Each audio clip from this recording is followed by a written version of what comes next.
Hello, Mother. Thank you so much for taking care of the kids. My daughter-in-law named Ashley said in a buoyant tone. Don't worry about it. We were looking forward to seeing our grandchildren. That's reassuring to hear.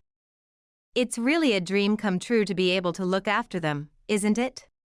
Then, Ashley presented an outrageous demand with a mischievous smile. Since I get to see my adorable grandchildren, I'll be taking $500 for each of them. You're joking, right?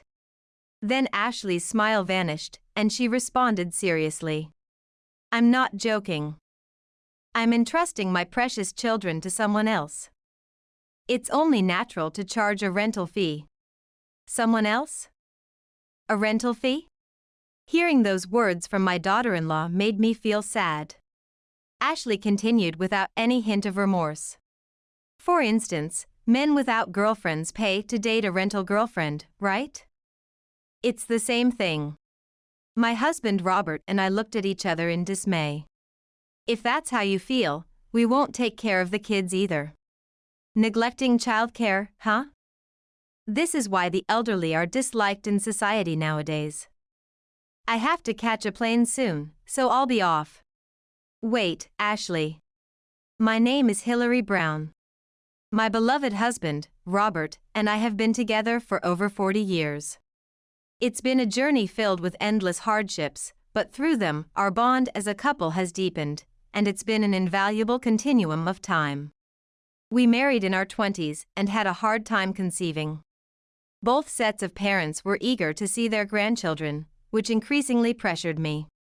However, Robert always supported me kindly. He helped with fertility treatments, and after work, he often bought for me some herbal tea and foods that are rumored to bless couples with children. Thanks to his efforts, we were blessed with a son, Ned, in our 10th year of marriage. We hoped he would grow up to be a straightforward and honest person. Ned was frail as a child, and I couldn't take my eyes off him, but Robert did everything he could to help, and I never felt the burden of parenting. Ned grew up healthy after starting school, becoming the star of his high school basketball team and even competing in national tournaments. Though he struggled with his studies, he managed to graduate from college and began working as a salesperson at a well-known electronics manufacturer, where he met and married Ashley at the age of 30. When our first grandchild was born, Robert, reminded of our less fortunate times, cried with sobs of joy.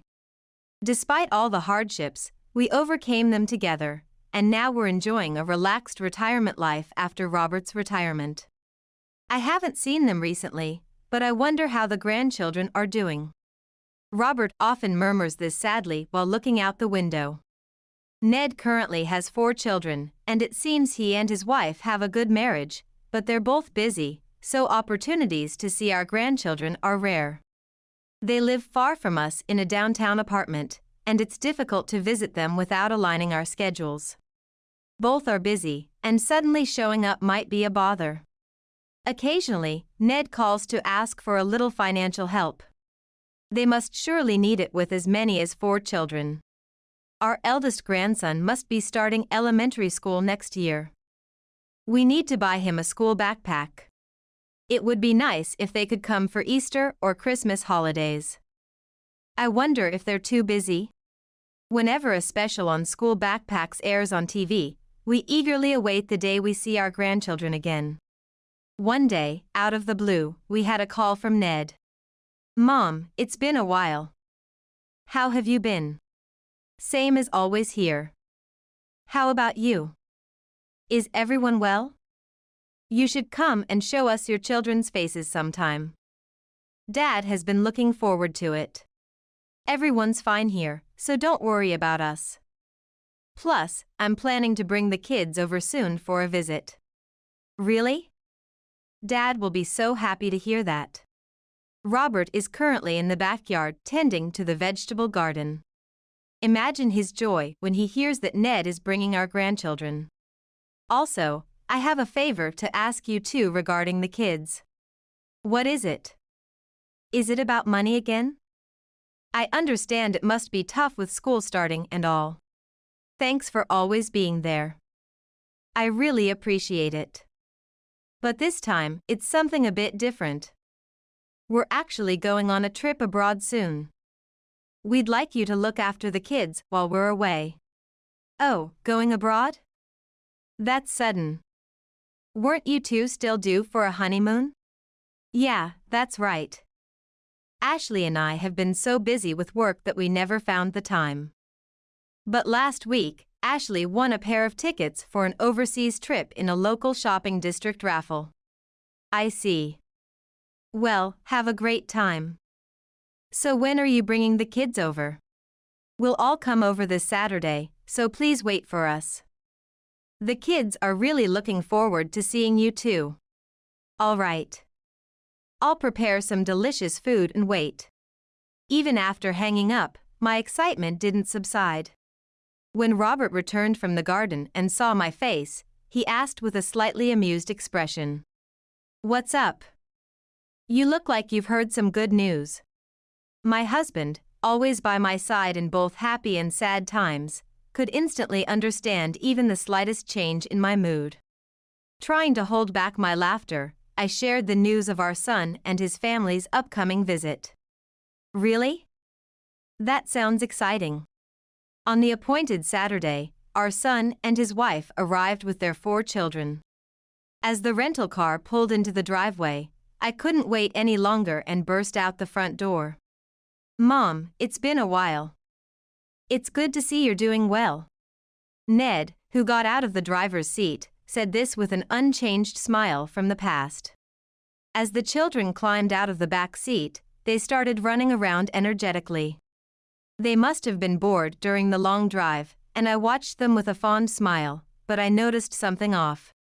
Their clothes looked somewhat dirty. Faded with time and worn out in places, some even had holes. Considering there are 4 children, I thought perhaps money was tight, but then I saw Ashley, who had gotten out of the passenger seat, dressed quite neatly. Her outfit was modern and casual, complete with expensive-looking accessories. The contrast between her attire and the children's was too stark, and it caught me off guard. Hello, Mother. The strong scent of her perfume hit my nostrils, and I instinctively covered my nose.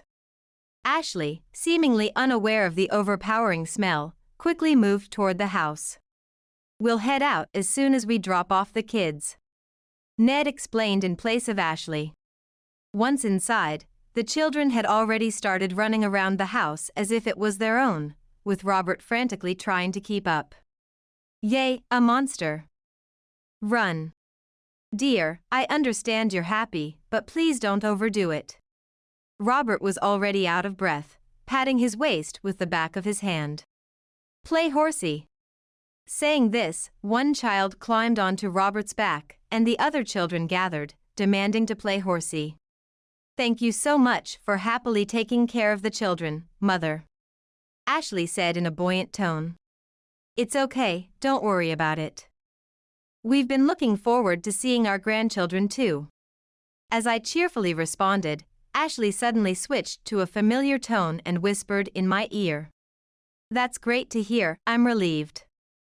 It's really a dream come true to be able to look after them, isn't it? Then, with a sly smile, Ashley made an outrageous demand. Since you get to see your adorable grandchildren, I'll be taking $500 for each of them. It took me a moment to understand what she was saying. What did you just say? So, as I was saying, please pay $500 per child for leaving them with you. I was utterly astonished. It would make sense if the parent was covering the costs for childcare, but the reverse was just unreasonable. You're joking, right? Then Ashley's smile vanished, and she responded seriously. I'm not joking at all. I'm entrusting my precious children to someone else. It's only natural to pay a rental fee. Someone else? A rental fee? The words pouring out of my daughter-in-law's mouth moved me from anger to sadness. Robert put the child down from his back and came over. Ashley, that's quite an unreasonable thing to say. Taking care of children isn't easy. But Ashley responded nonchalantly, without a hint of embarrassment. What was common sense in the past is nonsense now. For instance, men without girlfriends pay to date a rental girlfriend, right? It's the same thing. Robert and I looked at each other in dismay. No way. If that's your attitude, we can't take care of the kids. Are you planning to neglect childcare? This is why the elderly are disliked nowadays. Saying this, Ashley grabbed Ned's arm and tried to leave. Ned, silent and obedient, followed his wife. Wait, we're not done talking. Robert tried to stop them, but Ashley didn't even look back. We have a plane to catch soon, so we must be going. Wait, Ashley. I suddenly realized something and hurriedly called out to Ashley. It looks like the luggage is still in the car. What are you planning to do about the children's clothes? Oh, you can buy those for them. We didn't prepare any change of clothes for the kids. She said this nonchalantly and got into the car. Please, Mother. Make sure you transfer $2,000 for all 4 kids to Ned's account by Monday. With that parting shot, my daughter-in-law and son drove off. What was she thinking, not even preparing clothes for her children? Since we couldn't let them keep wearing the same clothes, we decided to go shopping at a shopping mall far from our home. But I was worried whether the 4 children could stay calm at home while we were gone. I'm worried about leaving the kids at home alone. I wish someone could go buy clothes for them. I'll take their rough measurements and go buy them myself. That would be a big help. Just hang in there a little longer, can you stay still? Robert said sternly, and another child kicked at his leg. Take that, you villain. The child, seeing his siblings scolded, must have thought they were being attacked by a bad guy. How can we make them understand that grandparents are not the enemy? We could only sigh. Are you really okay on your own? Call me immediately if something happens. Saying that, Robert went into town. It would be a lie to say I wasn't anxious about looking after 4 mischievous children on my own as I've grown older. Just when I thought they were all quietly playing games in the room, one of them had somehow dashed outside. He ran around the field, wreaking havoc on the crops, and when he returned covered in mud, I felt so defeated that I ended up laughing instead of scolding. By chance, there was one set of pajamas left that Ned used to wear as a child, so I hurried to bathe him, but he resisted soaking in the bath and tried to escape the bathroom. Do you bathe every day? Since the children arrived, I had been constantly bothered by a smell. Not just their tattered clothes, but a body odor permeated the air as soon as they moved. When I took off their clothes, they were covered in grime, and I thought they hadn't bathed in days. Remembering Ashley's fashionable attire and strong perfume, I felt helpless. After struggling, I finally managed to finish the bath, but then the other children were nowhere to be found. Hearing the neighbor's dog barking loudly, I feared the worst and went outside, only to find the children throwing things at the dog. Stop that. You shouldn't be doing that. It's cruel. But it's really fun. Look, that dog is yelping. I told you to stop. What you're doing is very wrong. As I scolded them with all my might, the children became quietly subdued. Then one of them said something I had never expected. But Mom always does the same thing. We were just copying her. I was completely exhausted. Would I really be able to take care of them properly until my son and his wife returned? My worries only grew. Then Robert returned with many clothes he had bought for the children. Are you okay? You look pale, are you tired? I'll take care of the children, so you should rest, Hillary. But I can't just leave it all to you. The children, who had been scolded by me, had completely forgotten that and were energetically running around. Watching them, Robert sighed and said, Is it my turn now? I think so. That will be better. Continuing like this would not only deplete our strength, but it would also be bad for the children's education. Loving our grandchildren, I agreed with Robert's suggestion that we should help them become decent human beings, so we brought the children to a church deep in the mountains. It's been a while, Pastor. We're in your care again. Are these your grandchildren? They do bear a resemblance to Ned. To tell the truth, when Ned was going through a rebellious phase and not attending school, we had once entrusted him to this church. The children, unaware of the harsh training awaiting them, looked around with interest. On the first day of training, despite it being past waking time, the children hardly woke up. Their internal clocks must have been disrupted by staying up late playing games all the time. A young seminarian came with a metal bell and rang it loudly over the children's heads, which was probably too noisy for them as they crawled out from under the blankets. They had never made a bed before, so I reluctantly showed them how at first. Look, you make a bed like this. You've seen your mom do it, right? One of the children shook his head. I've never seen Mom make a bed. Oh dear. So, has the blanket been left unfolded all this time? I was dismayed, but given the attitude of my daughter-in-law, I wasn't surprised. After waking up, all the lodgers gathered in the large hall to sit in meditation. The children, unable to stay in one place, soon stood up to go play somewhere, but were quickly brought back by the young seminarians. Reluctantly, they began to imitate the adults around them and closed their eyes. Some began to doze off midway, but when I tried to wake them, the pastor stopped me. Let the children come to realize and grow on their own. The breakfast consisted of vegetarian meals made from wild vegetables picked from the mountain, which seemed to disappoint the children. There's no meat in this. The flavor is too bland. I want instant noodles. They don't have that here. As Robert said that, the children clicked their tongues in boredom but eventually started eating quietly. After breakfast, they had to mop the long corridor of the main hall. I taught the children how to wring out a rag first, as they had never done that before. Hold it by here and here, then twist it tightly. Go ahead, try it. The children imitated and tried to wring out the rags, but at first, they wrung them too loosely, and the floor became soaking wet. However, after repeating the same action, the children seemed to get the hang of it and were able to mop almost as well as us. They also had to prepare their own dinner. Since there was no running water, they had to fetch water from a spring behind the church, and the children, working together, carried a full tank of water each day, sweating profusely. When they managed to carry it without spilling a single drop, the children showed smiles filled with a sense of achievement.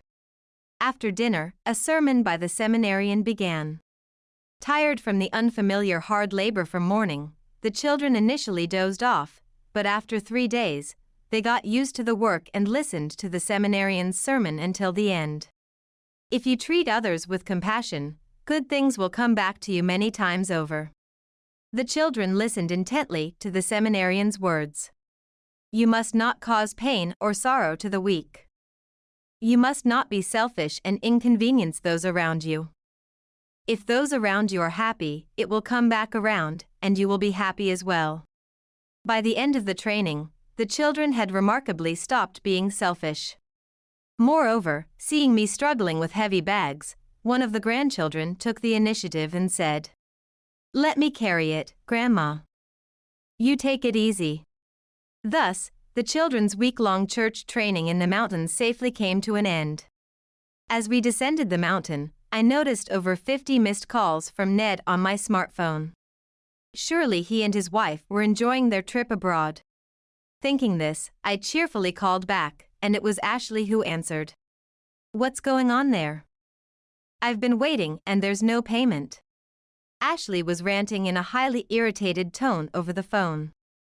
I hadn't been able to communicate because there was no cell service in the mountains, but I then remembered that before leaving for abroad, Ashley had demanded that I transfer $2,000 by Monday.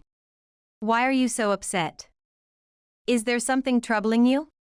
They had been insisting on money so much before departure, likely planning to enjoy their trip on our dime. It seems they were in trouble because that plan fell through. Don't joke with me. Transfer $2,000 today. Ashley maintained her commanding tone, and it made my blood boil. Is this how one should ask for favors? I have no intention of giving you even a single penny. Please enjoy your trip and don't forget to buy souvenirs for the children. You're kidding me. What you're doing is no different than theft. If you want to sue, go ahead. I don't think the police will move on such a matter, and you would be the one embarrassed. Listen, Ashley. I have no intention of supporting you any longer, and regarding the inheritance, I will make arrangements to pass it directly to the grandchildren. We're the ones looking after the children. Supporting us is also for the children. Hold on, Mom. What are you thinking? Ned, having taken the phone from Ashley, spoke in a panicked tone. This is a decision your father and I made together. We are tired of financially supporting you. From now on, you'll need to manage on your own. I spoke calmly to my flustered son. Don't be ridiculous. How can you say such cold things, you heartless monster? It seemed Ashley had taken back the phone. Once again, her condescending statements flowed. You always said how much you love the grandchildren. Supporting us is also for them. You were happy when Ned was born, right? I heard it was a difficult birth after enduring infertility treatments. And yet, to abandon your own son whom you suffered to give birth to, that's the worst kind of parenting. Remember, I'm repeating this. Supporting our family is for the sake of your adorable grandchildren. Let me speak. Robert, who had been silently listening, took over the phone. You sure talk a lot of nonsense. Are you even properly raising the children? Their clothes are tattered. You weren't even bathing them daily, were you? After being pointed out these issues, there was silence on the other end. It seemed they had no comeback to the painful truth. I took the phone back from Robert and spoke my mind to Ashley. Children grow up watching their parents. Their bodies might grow on their own, but a compassionate heart must be taught by parents. Mom, please. This isn't the time to be having this conversation. We really need the money right now. Stop depending on others forever, you're not children anymore. As I shouted over the phone, one of the grandchildren tugged at my sleeve. It's okay not to pay. With a dismayed expression and a sigh, he said that. Despite their youth, they seemed to understand something was wrong with their parents' attitude. I will always help the grandchildren if they are in trouble. But I have no intention of supporting you any longer. Remember that. With that, I unilaterally ended the call. As I gently stroked the worried-looking grandchild's head, they smiled at me sweetly.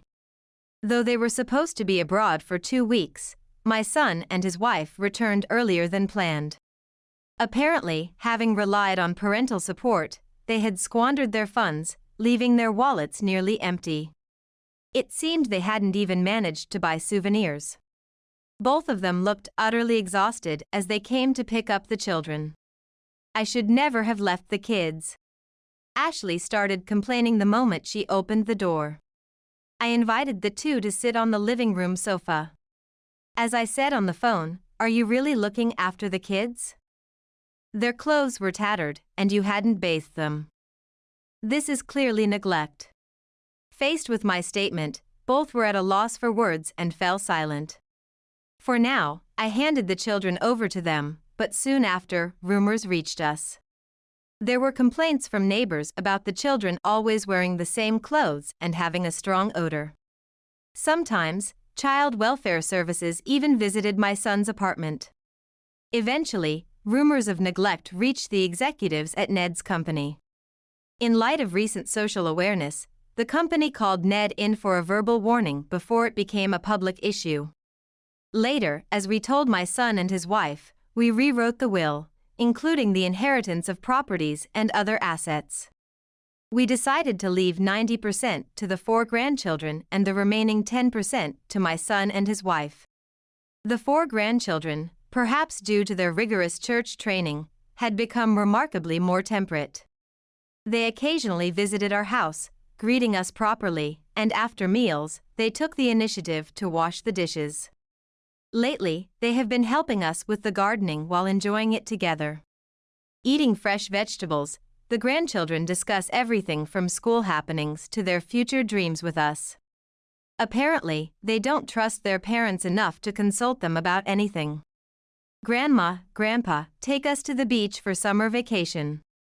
As the grandchildren made their request with sparkling eyes, I couldn't help but smile warmly at their innocence.